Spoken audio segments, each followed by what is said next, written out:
Welcome to the Digital Marketing Insights podcast, brought to you by Brightside Digital.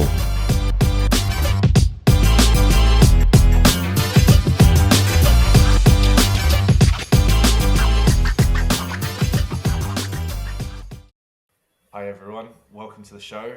I'm delighted to say I have Lorenzo here today, who's an experienced freelance 2D animator. Lorenzo, how you doing? Hello, everyone. Thanks for having me here. It's nice. You're very welcome, buddy. Lorenzo, let's start off. Obviously, animator, so we know what your skill set is, but can you tell us your journey into becoming an animator? Okay, so I mean, it's like 99% of people who became an animator, we started like as a comic artist. Like when I was a kid, I wanted to draw. That's what my life was. So I was born in Italy. So there was no such as role like as an animator, like so I could see like the movies from Disney and stuff. But I never thought about there's a guy behind the screen just like drawing and making the Lion King. So it was just a cartoon. So it was like a paper. So I just wanted to draw, and the comics book were the closest thing to an artist that I could think of. So I studied like comic books and stuff, but then like reality hurts and say, oh no, you can't be a comic artist here in Italy for some reason. Maybe I was not good enough, whatever. So I moved to like graphic design because I still wanted to do something artistic. So I went to graphic design, to web design, which was my first real job, I mean, like 9 to 5 job. And after a couple of years, so I still like it, but I don't do it because I didn't like clients. I'm sorry, I was not like so I want to work for a studio, but I don't want to talk with clients because I like talking about my role, but not every day and telling you why I should make the website this way. So I moved away. So like a friend of mine told me there was a class for animation like in Florence. So I moved to Florence. And I said, okay, let's give it a try. So I'm always been curious about new things, like learning new stuff, thankfully. So I just give it a try and I just, boom, loved it. Like it was insane. Like, so I was not prepared for it. Like, so I wanted just something to work, to pay the rent and stuff. But I liked it. I mean, like, so I still like it a lot. Like, so I do it in my free time as well. So it's not just a job, but so I'm so happy that I so I was not like always in love with animation, so I didn't know it was what it was. So I tried different things, but then when I discovered animation, I was like, okay, this is it. Like this is the job of my life. So it's been like now. So I've been working for 6 or 7 years, but I've been doing animation for like more than 10 years now. Like studying and practicing, then getting the first job. Now it's been more than 10 years. And yes, like it's still really, really amazing. Sometimes I'm tired because of course there's so much thing to do. Like depends on the style of animation. Like if it's traditional 3D or 2D, like there are different approaches, but the mindset is the same. You just watch frame by frame what is happening on the screen. So you focus on one part, on the other part. So it could be frustrating, but so once it's done and you press play and you see the character moving, oh, I feel like a father. It's like, oh, this is my son. So I feel really proud, and that's what keeps me doing it. Yeah. And yeah, so I hope that so it's a valid it's an answer to your question. Like, so I really like it. So but it was a strange path. Like so I was not sure I wanted to do it. Then I tried different things, and then it's like, okay, I like it.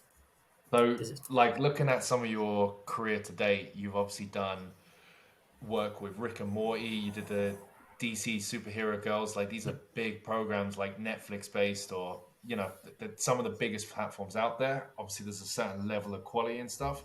Can you talk a little bit about your biggest successes, what you deem in the industry today? Okay, so I think I'm proud of every shows that I worked on. Like, so cause like Rick and Morty, I think is the most famous one. Like it was really nice. Like I was working as a freelancer back then. Like so every job is different. Like sometimes I'm a freelance, sometimes I'm a full-time employee. Like it depends. Like so I work in Ireland now. So if the studio is in Ireland, so I can work as a full-time employee. So otherwise I have to find as a freelance. like it's complicated, but so I always look for a nice project to work on. So I don't care if it's freelancing or like employee. Like so, this is a contract stuff. So I just want like a project because it's something that keeps you going. So I think like yeah, so Rick and Morty is the most famous one, but I think like the thing that I'm more proud like it's something that is not online yet. So I don't think I can I can get the name. It's an African TV show. So it's something new that will come out I think this year like on Disney Plus. Um, Unfortunately, so I can say the name. Sorry, like there are so That's many. fine. Yeah, Yeah, yeah. and yes, but it's nice because it's something in traditional. So it's from a blank file, like some drawing from scratch. So there's no rig, there's no model, like some drawing from scratch, which is something that we all want to do as an artist. And and also it was interesting because to say like so it's an African story, like it's an African based TV series. So um, like this kind of story is from South Africa. Like the director was from South Africa. It's directed by like really good guys, and it was interesting because it was something new. Like I mean, like so we always talk about like making new stuff like with different characters. More integration and stuff. This was really nice to do because it was something different. Like so, in terms of story, it was something completely different from what I'd done before. Because again, like so, I always work in European and United States and Canadian like TV shows. So even though they're nice, it's still the same kind of story, the same character, same kind of characters. And with this one, it was totally different. Like the design were really great, so I'm really proud of. And also, I so since I really liked it, I really worked a lot on it. Like so, I wanted it to be great, and so I hope I did like a good job. Like directors were really happy, so I felt really proud that I can't wait to see it. So I can say the name of the show. I'm sorry I cannot do it. No, no, that's I'm fine. just like so I can my promise. Like they Yeah. say, please don't say anything. But really, like so it's nice because so again, when I hit the play button, I was really proud of the animation because you could see the character. Like it's not just a moving character. Like it's not like a paper, just going from frame 1 to frame 100. It's a real person just crying or being angry or yeah, it's something. So again, so I felt proud because I could feel what the character was feeling. So it was really the magic to me. So that's what I'm like really. That's what made me fall in love with the medium animation. If it makes sense. Brilliant. And for anyone listening, I'm sure there's people that want to go into animation or have a slight interest. What's the best way you would recommend them to get set up? Okay, so there are different approaches, I guess. So something that I understood later. So even though at school they always told me it was networking, so I didn't know what that meant. So basically, so it, so it sounds hard to say, but so if you know people in the industry, it's easier to get in an industry. So when you're just a student, you're like, so how do I know people? Blah blah blah. Like it's possible. The point is that so I think the hardest part is like entering the economy, the industry. So something that you can do as a student is to like go in festivals of animation. Like the biggest one here in Europe is the Annecy Festival, which is in France. So you will meet people and so they can give you tips on how to like make like a better portfolio, like become a better animator, or like so if you know people that are working in studios, they can let they will not be the one finding you a job. Like that's what I thought when I was a student. Like you meet somebody in the studio, they will get you a job. No, they will just let you know, hey, you know what? We're looking for animators, we're looking for storyboard artists, we're looking for background artists. So they will not be the one giving you the job. That's what I thought when I was like so naive and so young. But the point is like, um, if you know they're looking for people, then you can apply. But if you say, okay, but I know nobody now, how can I do it? Well, there's internet, thank God. So you can just look for. So not like it sounds easy, but most of the people tell me, oh, so how did you find a job? I just looked on Google, like the animation studios in Europe, in Italy, in France, in Ireland, whatever it is, and there's a list. So you just go to the website and see in the page, in the jobs page, like career page. It all depends on the website, and you can see like so who's looking for what position. So you just apply. It's as easy as that.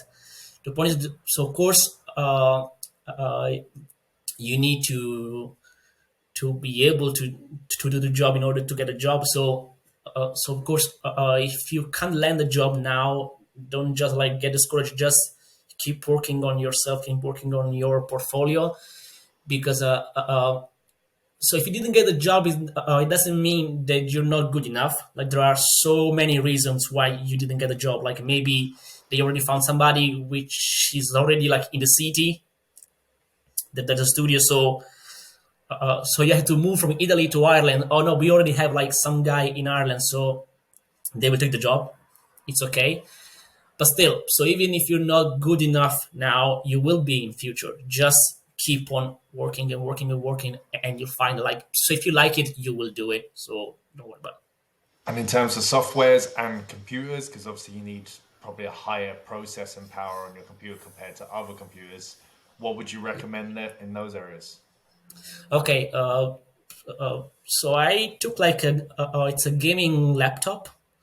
Uh, so I think I spent. I mean, like, so it depends on which kind of animation you're working. Like, for example, if you're in 2D like I'm now, you don't really need like really good process or like processor and graphic cards, because it's 2D, so it's not really heavy on the computer. Like if you're doing 3D, maybe you should spend a bit more in terms of like it's graphic card, because of course like you're rendering stuff, like, so even though you're not doing like the proper rendering, still like you're using like a 3D software. So like you should go with a high performance computer. Like it's not really expensive, I guess, like with 1,500 like euro computer, I think is a good computer. Like you can spend more if you can afford, but I think like, so even for a bit less, you can have a really good computer. Like the difference is the quality of your work. Like, so if you have like better performances, you will do the job faster. That's it. But if you're not good at your job, you can have like a €1 billion computer. Like it's not gonna be like just one click for now, because like Yeah. there's the artificial intelligence. So maybe one day there will be like just another computer. But for now, thankfully, it's mostly what you can do. But a better computer will make your pipeline faster, I guess. So you won't be waiting for rendering. You will just like move the mouse and everything is done.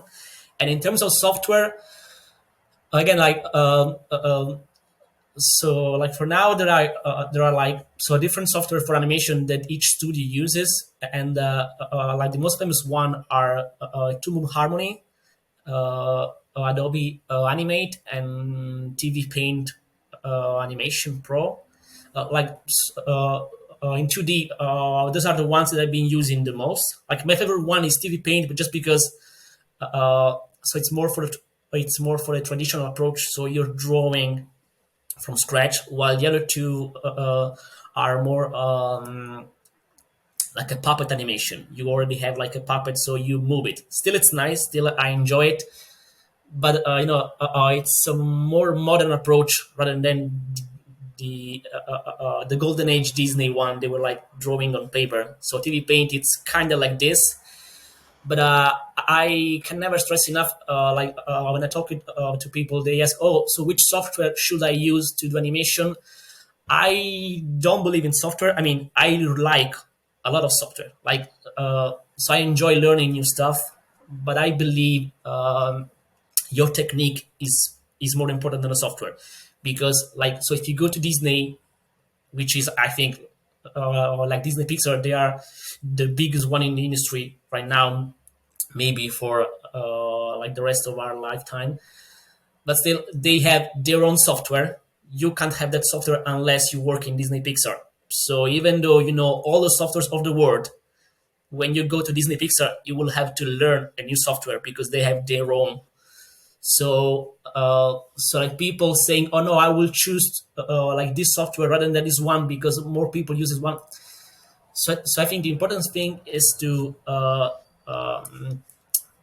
learn how to do animation properly. So like techniques that is behind it, and be curious about new software, new skills, because so it's uh, so it's a really young job. So it's not so it's not written in stone. So it's always changing. Like it was on paper, then it was on computer, now it's 3D. Maybe it's going to be like in VR.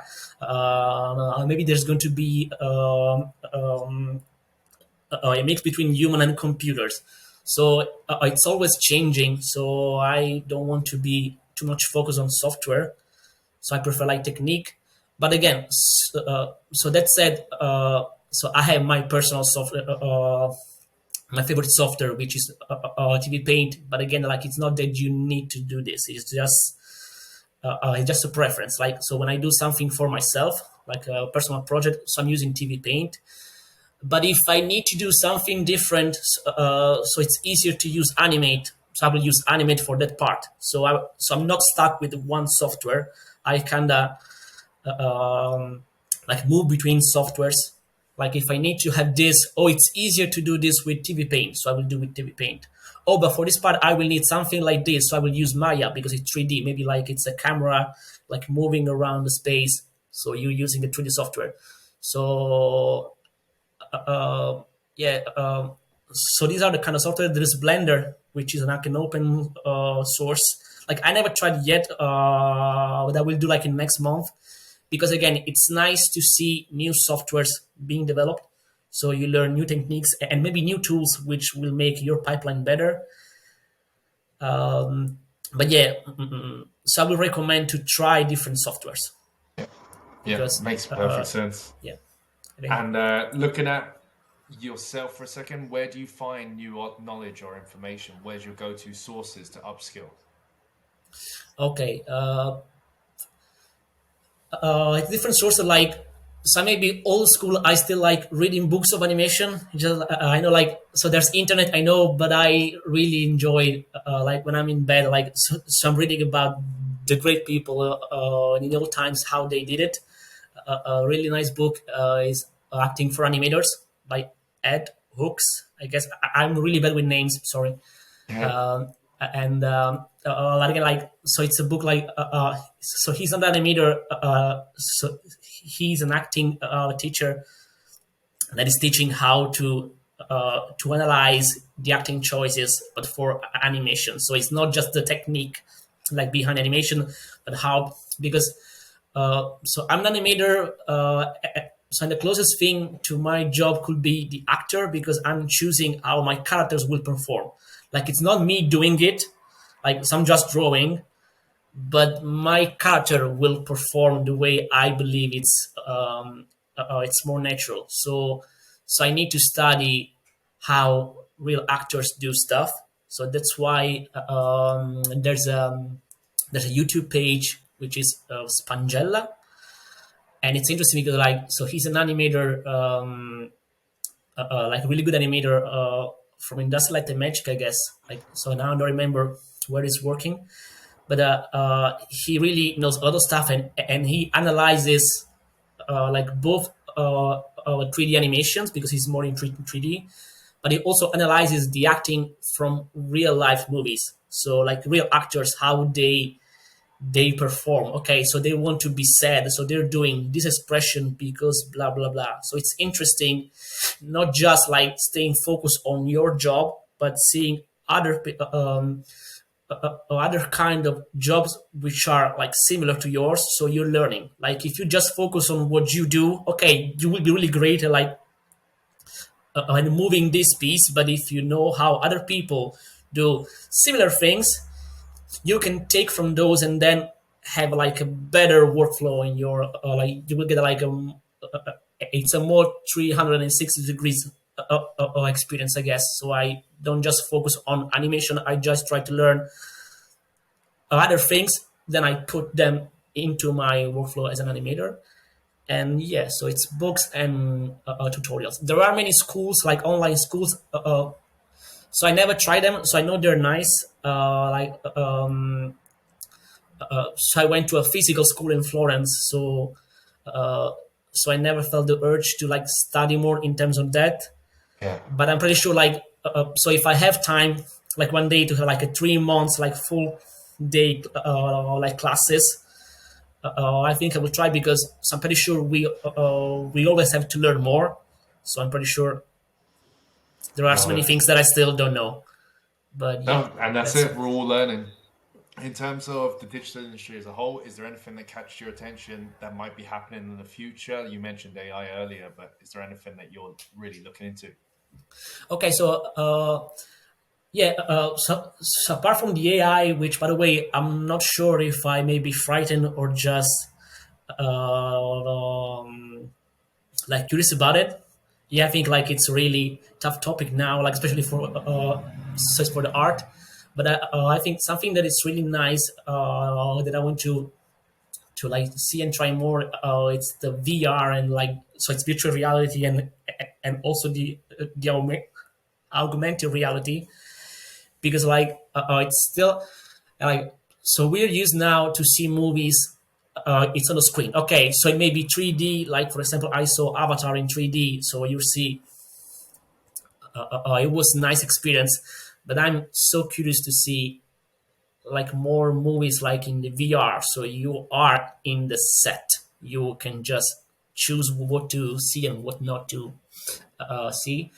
And I feel like so the last time that I had like a talk with people about this, like many people were saying, "Oh no, but there's the motion sickness, you know." So once you put your VR set, so after a couple of minutes, maybe 10 minutes, you start feeling sick because you're not used to the new media. Like so, it's you are interacting with so many things, so you have a sense of sickness. Which okay, but I think like it's just because now we're not used to it. Like so, if you remember so when they showed the first time how like cinema was working, they were showing like a train going toward like the camera, like people Yeah, were going crazy. They just like left the room.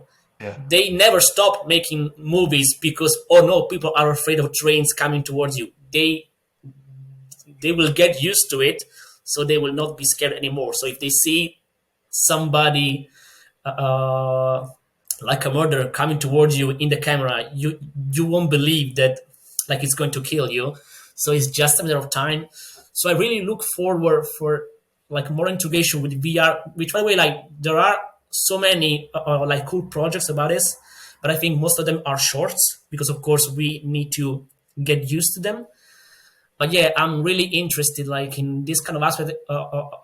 So I want to work in something like this because I think like the technical aspects is way more interesting because you have to think about everything, not just what we see on camera, but everything around it. So I think yeah, that's interesting. yeah. That's a really good answer. Yeah. Lorenzo, I'm going to have to ask you my last question of the show, but if you could boil up one personality trait that you have that you could pass on to others, what would it be?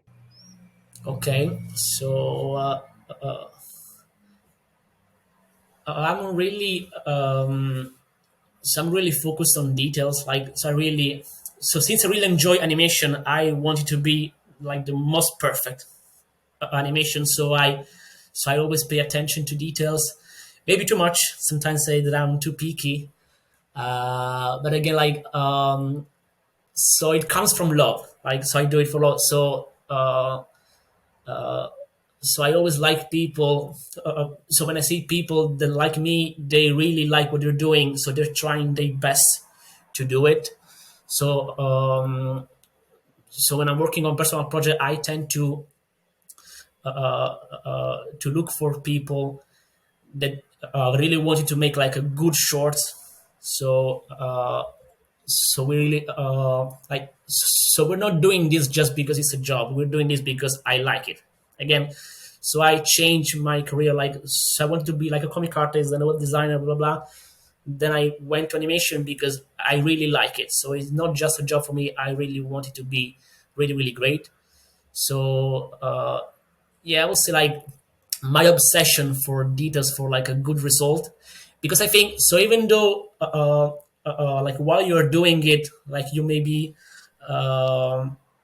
like tired and say, "Oh no, I'm doing this again, again, again." But once you press play, this is like, so it's something that I always say.